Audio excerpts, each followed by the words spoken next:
দীর্ঘ ১৭ বছর পর বাংলাদেশ ক্রিকেট বোর্ডের কেন্দ্রীয় চুক্তি থেকে বাদ পড়তে যাচ্ছেন বাংলাদেশের তারকা ক্রিকেটার সাকিব আল হাসান। সাকিবের অদূর ভবিষ্যতে জাতীয় দলে ফেরার সম্ভাবনাও ক্ষীণ, আর তাই নতুন চুক্তিতে তাকে রাখা হচ্ছে না। নতুন বছরের জন্য কেন্দ্রীয় চুক্তির খসড়া তৈরি করেছেন বাংলাদেশ ক্রিকেট বোর্ড বিসিবি। ৩ ফরম্যাটের চুক্তির জন্য রাখা হয়েছে ৫ ক্রিকেটারকে। তারা হলেন নাজমুল শান্ত, লিটন কুমার দাস, মেহেদী মিরাজ, তাসকিন আহমেদ এবং জাকের আলী অনিক। টেস্ট ও ওয়ানডের চুক্তিতে থাকছেন মুশফিকুর রহিম ও নাহিদ রানা। শুধু টেস্টের কেন্দ্রীয় চুক্তিতে থাকছেন তাইজুল ইসলাম, মুমিনুল হক, সাদমান ইসলাম ও খালেদ আহমেদ।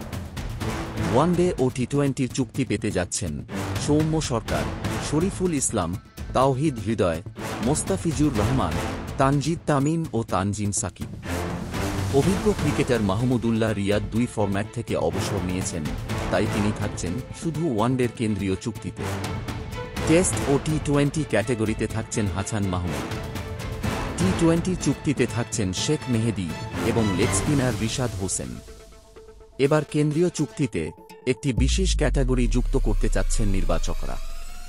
যারা জাতীয় দলে খেলছেন অথচ দলে জায়গা পাকা নয়, তাদের জন্য এই বিশেষ ক্যাটাগরি।